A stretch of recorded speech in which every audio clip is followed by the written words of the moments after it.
Assalamualaikum warahmatullahi wabarakatuh. Berjumpa kembali dengan saya di channel ini atau di channel Daun Dakwah.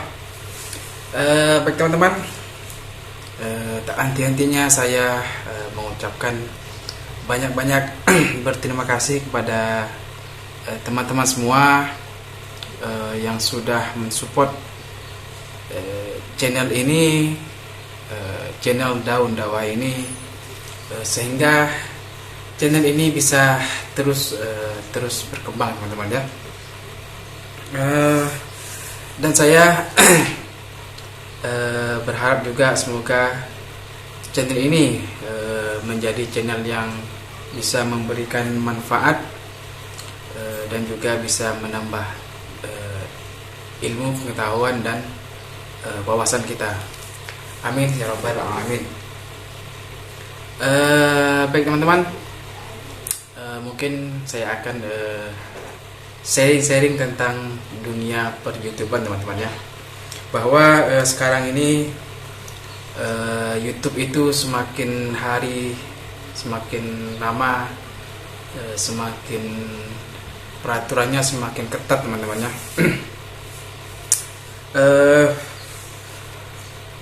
Sekarang ini untuk para konten reuploader itu sangat rawan sekali terkena dismonetisasi, dikarenakan sekarang YouTube selalu meninjau channel-channel yang berkembang, yang viewsnya mulai naik, dan selalu dipantau terus sama oleh pihak YouTube. Apabila konten kita, konten original kita sendiri, insya Allah aman, sudah pasti akan aman. Namun yang konten reupload itu sangat rawan sekali. Itu sangat rawan teman-teman ya. Bahkan sekarang ini sudah banyak sekali YouTuber yang reupload itu sudah banyak terkena dismonetisasi teman-teman ya. Jadi memang konten reupload ini sulit untuk bisa bertahan lebih lama teman-teman ya. Kadang-kadang hanya bertahan kurang lebih 3 bulan, dan juga ada juga yang lebih dari itu. Tapi pada akhirnya konten reupload akan terkena dismonetisasi teman-teman ya. Kita ngobrol santai ya teman-teman ya. Kita sambil ngopi. Masya Allah, bismillahirrahmanirrahim. Alhamdulillah. Kalau teman-teman ingin menjadi seorang YouTuber, memang harus punya niat teman-teman ya, niat bersungguh-sungguh. Kalau soal skill atau kemampuan dalam mengedit video, mencari dalam soal mengedit itu sebenarnya tidak terlalu utama teman-teman, karena terkadang sebagus apapun kita mengedit sebuah konten itu, belum tentu mendapatkan viewers yang tinggi. Terkadang ada juga editannya hanya biasa aja, tanpa banyak editannya, namun viewsnya malah lebih tinggi teman-teman ya. Dan itu tidak bisa kita jadikan acuan kita bahwa editannya bagus bisa mendapatkan views yang tinggi. Itu tidak seperti itu teman-teman ya. Bahkan yang editannya biasa-biasa aja malah viewsnya lebih tinggi teman-teman. Kalau menurut saya sih, Yang paling penting itu adalah yang pertama kemauan kita, niat kita, dan yang seterusnya adalah ide. Nah, ide itu juga bagian yang paling penting teman-teman ya. Ide dan kreativitas kita itu juga sangat mendukung. Kalau kita tidak memiliki ide itu memang sulit teman-teman, susah untuk mencari sebuah konten itu susah. Karena begini teman-teman ya, seandainya kita tidak kurang dengan ide kita, kurang dengan ide bahwa nantinya kita akan kesulitan untuk membuat konten selanjutnya. Jadi konten kita akan mentok. Seperti ini contoh teman-teman ya, kita sudah mengupload sebuah video nih. Nah, kita mikirnya gini, selanjutnya mau video apa lagi ya? Nah, sebenarnya teman-teman kalau bisa jangan sampai seperti itu teman-teman ya. Bagaimana caranya agar kita ini sebagai konten kreator ini bisa terus berkelanjutan membuat konten teman-teman ya.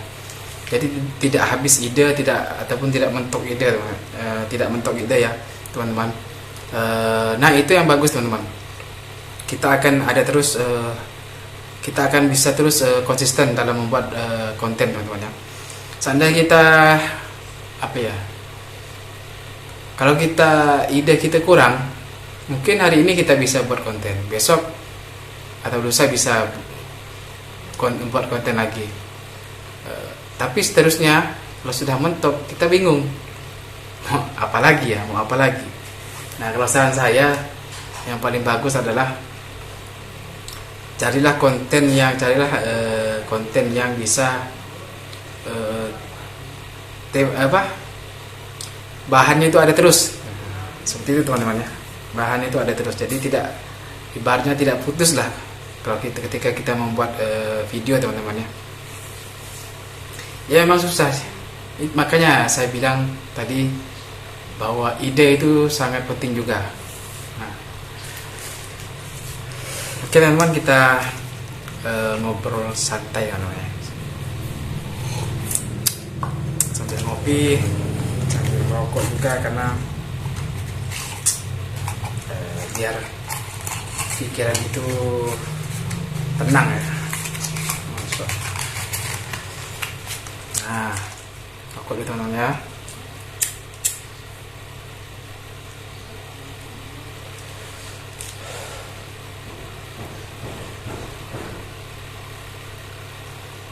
Kita santai-santai aja dulu. Ini namanya ngobrol santai teman-teman ya.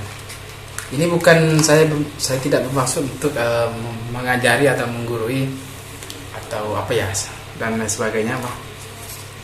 Saya hanya ingin sharing tentang pengalaman yang selama ini saya sudah rasakan, bagaimana jerih payahnya menjadi seorang konten kreator atau YouTuber itu sudah saya rasakan teman-teman. Dan saya juga bukan YouTuber yang senior teman-teman ya. Saya juga masih pemula, masih perlu banyak belajar lagi tentang dunia per-YouTubean. Bismillah. Alhamdulillah, masyaallah.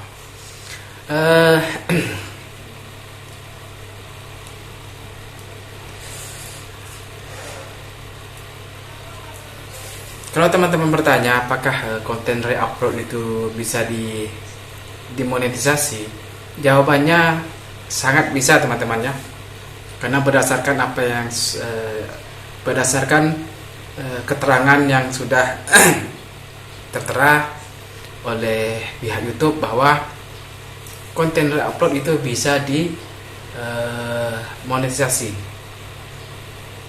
dengan cara buatlah konten re-upload itu seolah-olah konten karya hasil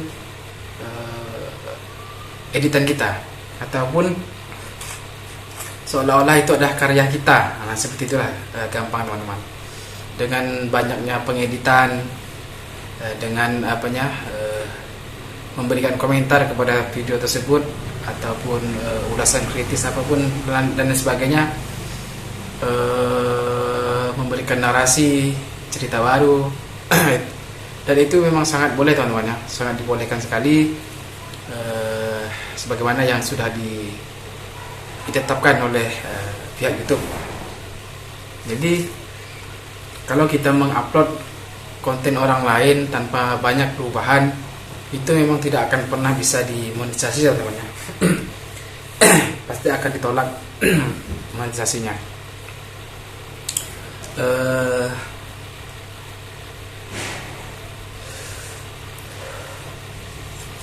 Kalau menurut saya sih memang kalau kita ini kalau bukan dari kalangan orang yang terkenal, ya maksud saya adalah bukan artis, bukan orang yang punya nama. Kalau kita membuat menjadi YouTuber itu memang susah, karena sekarang ini kan syaratnya 1000 subscriber dan 4000 jam tayang. Nah, untuk mencukupi syarat tersebut teman-teman, kita selaku pemula bakat ini memang harus kerja keras, harus idenya harus lebih banyak lagi, harus lebih kreatif lagi, karena memang mau memenuhi syarat itu 1000 subscriber dengan 4000 jam tayang itu sulit teman-teman ya. Membutuhkan waktu yang agak lama. Tapi kalau kita mencoba dengan cara lain, satu contoh menggunakan jasa, itu memang cepat teman-teman. Cuman kan kalau kita tidak ada biayanya, ada modalnya, budgetnya, kan susah juga teman-teman. Karena tidak murah juga kalau kita ingin mendapatkan ingin dengan cara cepat 1000 subscriber dengan 4000 jam tayang itu ya cukup, kalau bagi saya cukup mahal teman-teman ya. Memang itu luar biasa instan teman-teman ya. Mungkin tidak sampai sebulan ataupun tidak sampai 2 minggu, 3 minggu.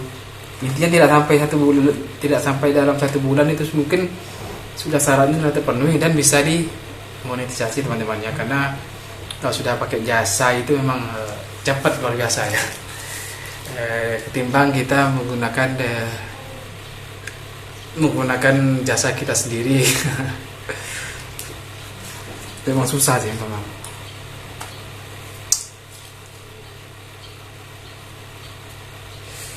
Jadi intinya teman-teman, apapun yang ingin kita inginkan, apapun yang ingin kita kerjakan, dan apapun yang ingin kita lakukan, intinya adalah niat. Karena innama a'malu binniyat. Setiap perbuatan yang ingin kita kerjakan itu harus dengan niat.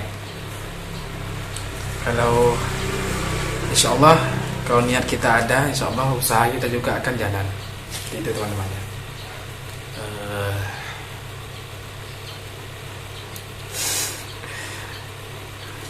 Sambil ngopi teman-teman ya.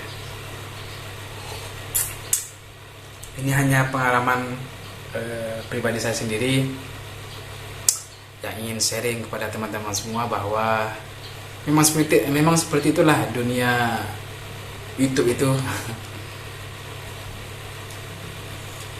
Dengan peraturannya sangat ketat, kita harus lebih kreatif lagi ketika kita ingin membangun channel untuk menjadi seorang YouTuber atau content creator ya, YouTube. Apalagi ya. Saya sebenarnya bingung nih teman-teman mau ngomong apa gitu ya. Saya juga dalam masa percobaan nih teman-teman. Saya ingin mencoba sesuatu yang baru. Nah, ketika berhasil nanti insya Allah saya akan berbagi kepada teman-teman semua yang YouTuber pemula seperti saya teman-temannya. sudah 15 menit lebih nih. Mungkin cukup sampai di sini teman-teman ya. Kita seri-serinya. Nah, mudah-mudahan saja apa yang saya sampaikan ini bisa manfaat untuk teman-teman semua. Baiklah teman-teman, mungkin cukup sampai di sini. Jumpa lagi di lain kesempatan, dan saya akhiri. Assalamualaikum warahmatullahi wabarakatuh.